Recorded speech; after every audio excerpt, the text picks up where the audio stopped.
Imagine a world where the rain never stops and your survival hinges on building thriving cities in the harshest conditions. Against a Storm isn't just a city builder, no, no, no, no, no.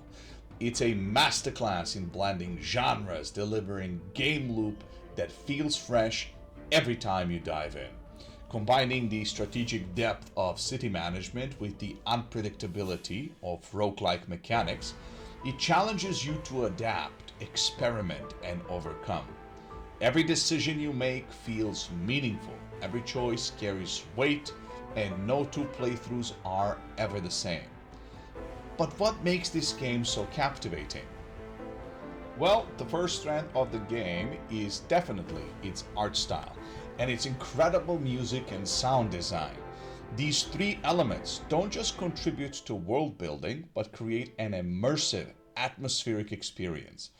The hand-drawn visuals are rich with detail, bringing to life dark, rain-soaked world that's as beautiful as it is foreboding.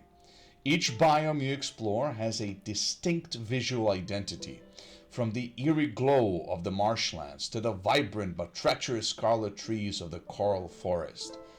Additionally, the inclusion of buildings that represent each race really makes you feel like this is a joint society, born of necessity in response to the harshness of the cruel world they inhabit. The distinct music of each biome, combined with haunting melodies and ambient soundscapes, further immerses you in this rain-drenched world. The seasonal cycle adds another layer of depth. There are three different seasons that you go through every in-game year: drizzle, clearance, and storm. The atmosphere shifts with each season, and thanks to the visual and auditory design, every phase feels distinct and memorable.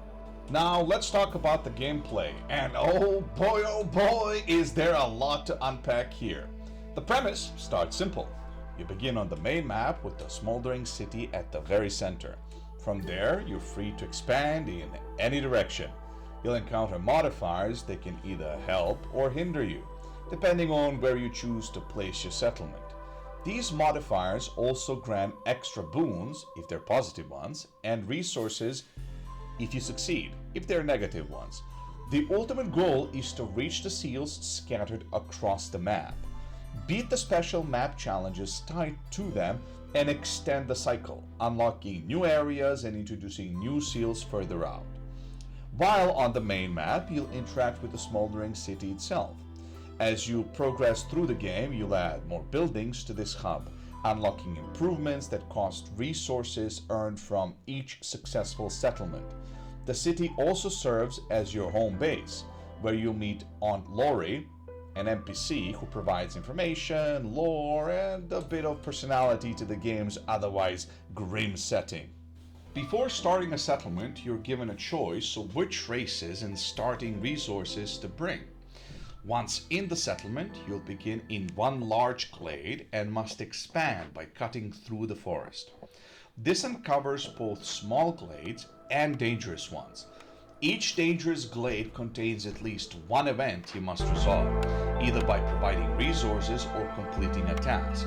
Near the edge of the map, you'll find forbidden glades, which offer extra challenges and even greater rewards. The game is won when you gather sufficient reputation points. Conversely, it's lost when the Queen's impatience reaches its maximum.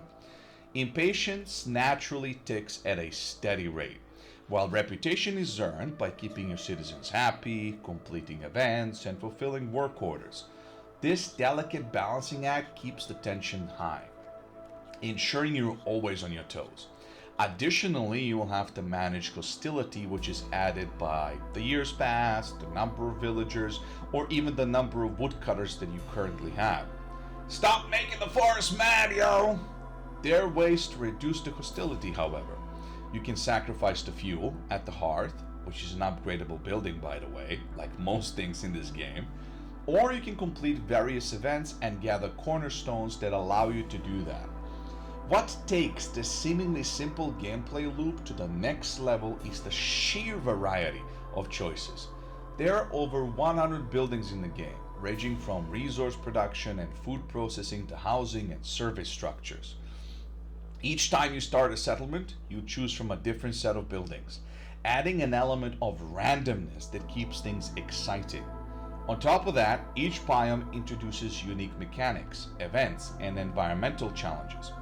For instance, the drizzle season may grant you specific boons, while higher hostility levels in the storm season bring harsher penalties. This ensures near endless replayability, as every settlement feels distinct, shaped by the buildings you choose, the resources you prioritize, and the challenges the world throws at you. You can choose to focus on farming the land, gathering resources from those that spawn randomly around the map, trading with the smoldering city, or even trading with the previous settlements that you've built. By the way, I think that this is really cool, the fact that you get to trade with the settlements that you've built previously in the main map. It's just a really nice touch. Alternatively, you might explore and tame the forest itself. The depth of this game grows exponentially as you continue playing. Advanced mechanics like corruption, introduced by using rainwater engines, add further layers of complexity. You're even given the option to sacrifice citizens or resources to gain powerful cornerstones, unique buffs that can significantly alter your strategy. Meanwhile, making your citizens happy involves catering to their unique needs. Each race has preferred luxuries, services, and special foods. Neglect them, and they may leave or die, further complicating your plans. Even the infrastructure in your settlement adds strategic depth. You'll start with basic roads, progress to advanced paths for faster movement, and upgrade housing from basic to race-specific for added bonuses. Each race also prefers working in a certain kind of building, gaining efficiency or morale boosts when placed in their ideal roles. Now, in my opinion, what sets Against the Storm apart from other city builders is its ingenious recipe system. Each item you craft can use multiple interchangeable ingredients, ensuring that you're never locked out of progress due to a missing resource. This flexibility allows you to adapt your strategy to whatever the game throws at you, reinforcing the roguelike aspect of experimentation and adaptability. If there's one downside to the game, it is definitely the steep learning curve. The sheer wealth of content and the intricate mechanics can feel overwhelming at first. It takes time to fully grasp the depth and potential of the systems in place. Another potential drawback, or rather a wishlist item for me, is the lack of a PvP system. While the game thrives as a PvE experience, the introduction of a PvP element could add another layer of excitement. Imagine competing settlements racing with each other and then battling at the end. Games like The Bazaar have shown that combining PvE and PvP can actually work brilliantly, creating chaos, breaking the game, and just having fun in equal measure. The reason I bring this up is simple. While Against the Storm has seen financial and critical success, selling over 1 million copies, god damn it, it deserves more! The lack of visibility on platforms like Twitch is a shame because the game's depth and replayability make it a perfect fit for streaming. A PvP system could attract a larger audience and draw in players and viewers alike. So, Viceroys, how will you please the Scorched Queen? Will you trade, farm, tame the forest, or carve your own unique path? Perhaps you'll aim for the Queen's hand. For those of you who play the game, what are your thoughts on the potential PvP system? What's your favorite race or biome? And more importantly, do you also insta-pick the guild house and run the resolve buff to 15 whenever you get the chance? Let me know in the comments below. Don't forget to like this video and subscribe to the channel. It really helps me out tremendously. If you're looking for more, check out my video on why AAA games suck by clicking here. Thanks for watching, everybody. See you in the next one.